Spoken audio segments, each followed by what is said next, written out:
Moi j'aurais bien aimé un peu de nuages pour faire des couchers et des levées de soleil. Mais donc on va s'adapter. Du coup, en arrivant, comme je suis arrivé en début d'après-midi, j'ai été faire un petit repérage. Et au-dessus du vallon, un petit peu au-dessus là-bas, on arrive sur un vaste plateau. C'est plein sud. Alors je vais essayer d'y monter tranquillement avant la nuit pour faire des photos de Voie lactée.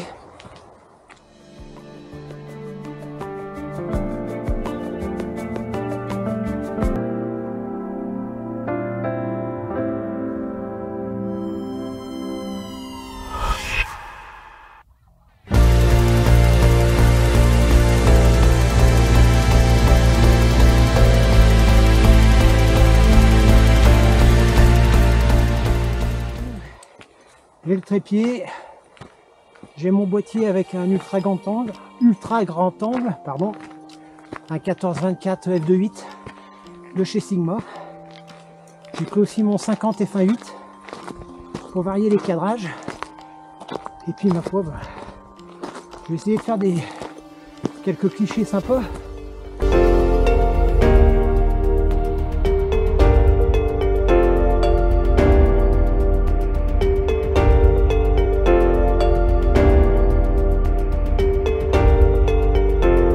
Pour 3/4 d'heure, 1 heure de grimpette. Je vous reprends plus haut et puis je vous dis à tout à l'heure. Allez, ciao. Là, je vais essayer de m'approcher des sapins avec le pic là et puis on va tenter quelque chose avec le grand angle. Allez, à tout de suite. Je suis arrivé sur le lieu que j'avais repéré en début d'après-midi. J'ai mis le bonnet à la doudoune, comme vous pouvez le voir. Les températures sont bien plus fraîches que tout à l'heure. Le soleil est caché. On est quand même au mois d'octobre, mine de rien. On est à plus de 2000 mètres d'altitude, donc les températures sont fraîches quand même le soir. Le ciel est complètement dégagé. J'espère voir la Voie lactée. J'espère que le spot sera bon. Je verrai, j'essaierai de bouger un peu sinon au pire, mais bon, je ne veux pas non plus rentrer trop tard au camion pour manger et puis me lever tôt le matin, donc à voir. Un ciel de fou qui est ici. Une pureté, j'ai rarement vu ça. Pourtant de la photo nocturne, j'en fais pas mal. Mais là, je dois dire que le ciel est sans pollution lumineuse. La Voie lactée, bien qu'étant un petit peu cachée par l'horizon à cette époque, est sortie, mais un truc, j'espère que les photos vont rendre hommage à ce que j'ai vu. Ça, c'est toujours la grande question, parce qu'entre ce qu'on voit et puis ce qu'on prend en photo, il y a souvent une différence. Là, le froid s'est calmé en plus, c'est plutôt agréable. Là, je vais retourner au camion, j'en ai pour une petite heure, une soupe et au lit. Ma foi, je vous dis peut-être à tout à l'heure dans le camion, sinon à demain. Allez, ciao!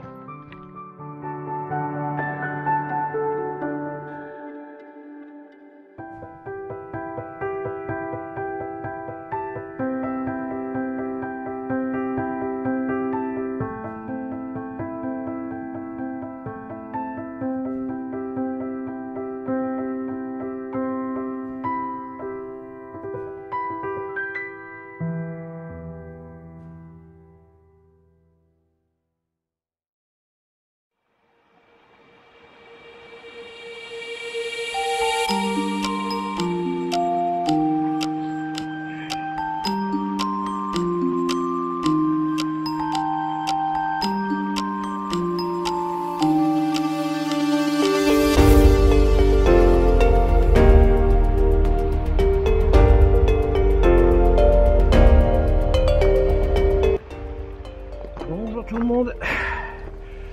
Après une bonne nuit au chaud dans le camion, ce matin 4 degrés à l'extérieur, 8 à l'intérieur, donc je suis assez content de l'isolation. C'est reparti pour une journée rando. Je vais faire une journée lac en direction du col des Bataillères, dans le refuge du Mont Tabor, tout ça. On va voir ce que ça donne.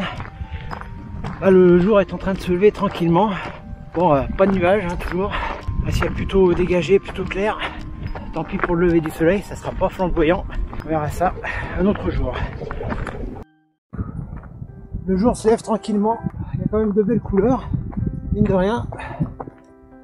même si c'est pas très ennuagé, c'est plutôt sympa.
Allez, encore un quart d'heure et on est au refuge.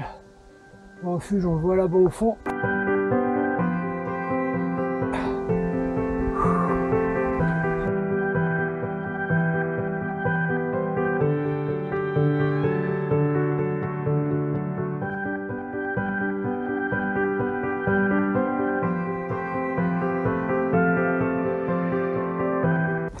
Ah, le soleil. Mais bon, ça va réchauffer. Ça a gelé un petit peu quand même cette nuit en altitude. Dans quelques minutes, on arrive au refuge du Mont Tabor.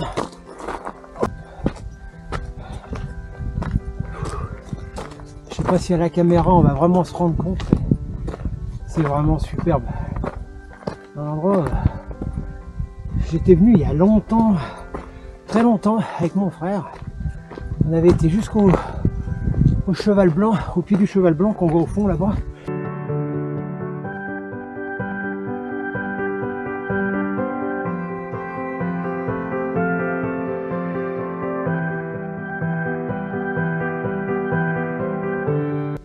C'est magnifique.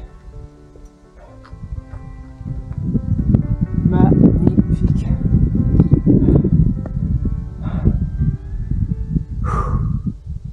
Il n'y a pas à dire.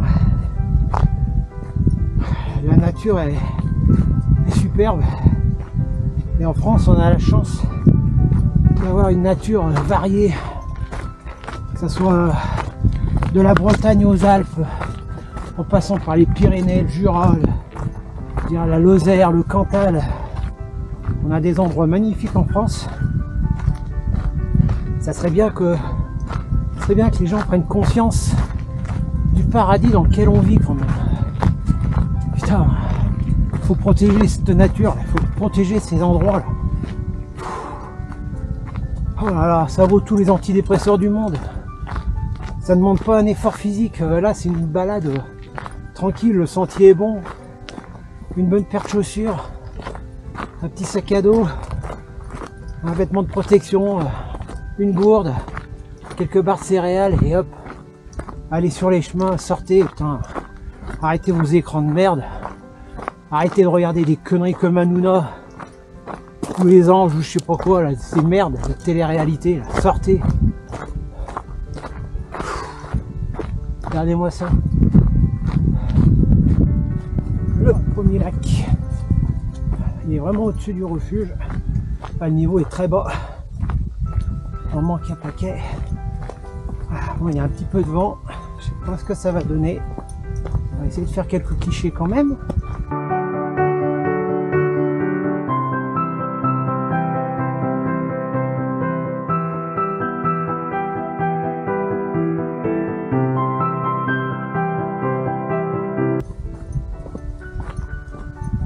Je vais essayer de faire un ou deux clichés.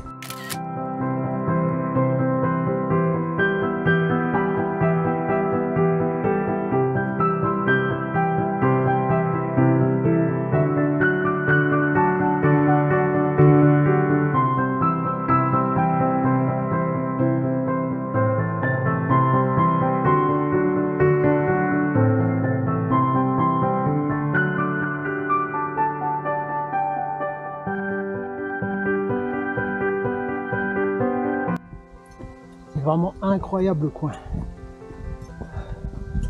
Incroyable. C'est d'une beauté. Oh là là. Je m'arrête toutes les 5 minutes pour faire des photos. C'est juste dingue. Oh là là là là. Je pense que ça va être vraiment un de mes coins favoris. C'est pas à dire. Je regrette pas d'être venu. Bon bah je crois que j'ai trouvé le spot de la journée là. C'est juste magnifique. En plus je suis content, il y a un peu de nuages. C'est super bien. Vraiment génial. Je vous montre ça tout de suite.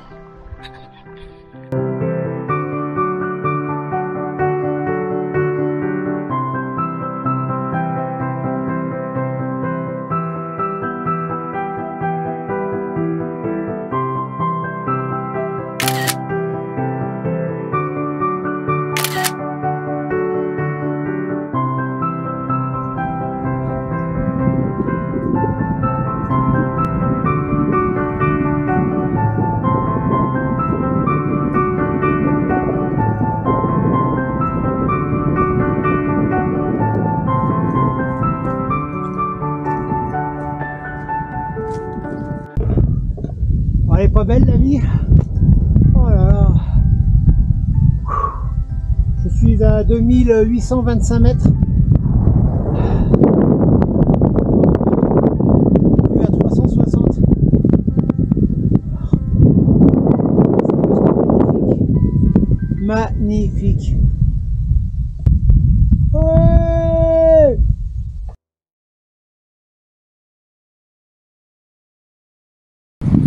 On vient de passer à côté du ruisseau là. J'en ai profité pour remplir la gourde. Alors petit point à retenir, c'est pas parce qu'en montagne l'eau est claire qu'elle est complètement potable. Vous pouvez avoir un troupeau au-dessus qui, parlons vulgairement, chie dedans, voire même des êtres humains, hein. Il y en a qui pissent dans les ruisseaux, des gros crades. Enfin bon voilà, donc l'eau est claire certes, mais elle n'est pas forcément potable. Alors je vous conseille quand même de vous méfier de la dune, de toujours faire le plein de la gourde dans un endroit où l'eau est courte, pas dans une vasque où elle est stagnante.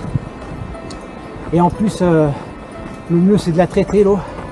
Alors il y a deux solutions, il y a la solution chimique avec les pastilles de micropure. C'est ce que j'ai utilisé les deux fois où je suis parti au Népal. Alors bon, on va dire que ça marche pas mal. J'ai presque pas été malade.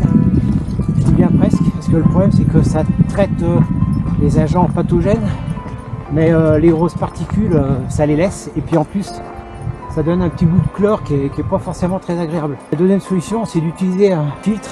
Alors avant ça coûtait hyper cher ce genre de filtre, c'était je crois, si je me rappelle bien, c'est Katadyn qui faisait ça à l'époque.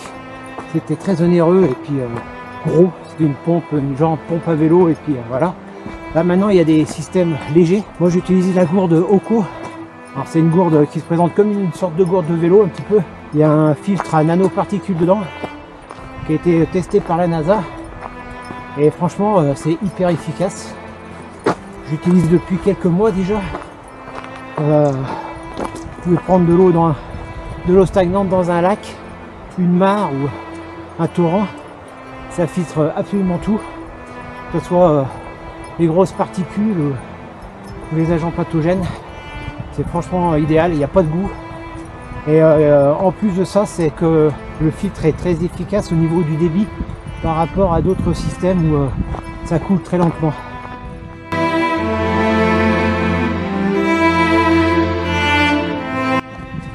Je suis absolument tout seul aujourd'hui. Le pied. Alors certains auront du mal à comprendre cet attrait pour la solitude entre guillemets. J'aime pas trop ce terme de solitude, c'est assez péjoratif je trouve. On va dire que je suis quelqu'un de solitaire, mais je n'aime pas forcément la solitude. C'est-à-dire que j'aime partager, mais pas avec tout le monde. C'est-à-dire que là, voilà, c'est des week-ends comme je fais aujourd'hui. J'aurais aimé qu'il y ait quelqu'un avec moi. Et bon, le fait est que voilà, la vie en décide autrement. Je vais pas me priver de ce genre de spectacle, pardon, sous prétexte que j'ai personne avec moi. Quand je dis personne, ça pourrait être aussi bien un garçon que fille, hein. C'est pas, je parle pas de sentiments ou quoi que ce soit. J'ai longtemps pratiqué la montagne avec mon frère. On a partagé des moments relativement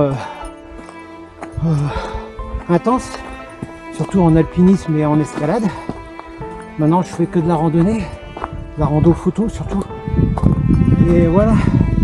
Et c'est vrai que surtout que ces derniers temps, je ne veux pas m'étaler sur ma vie privée, mais j'ai quand même pas mal de soucis physiques depuis 2-3 ans et soucis personnels. Pour tout vous dire, bon voilà, pour ceux qui ne le sauraient pas, je suis séparé depuis quelques mois. Voilà, c'est la vie, même si ça a été dur au début, voilà, j'ai fini par l'accepter.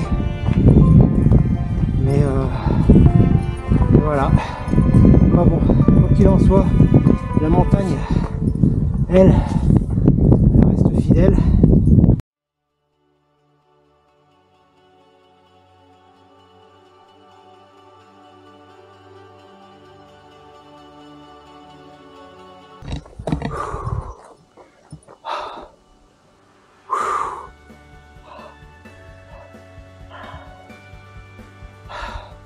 Ça, c'est la vie. La vie, c'est pas métro, boulot, dodo, hein. Non, non. Ça, c'est ce qu'on veut nous imposer.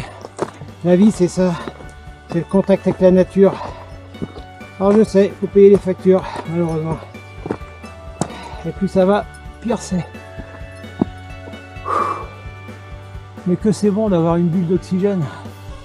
Une passion, quelque chose, un refuge.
Allez, le col est en vue.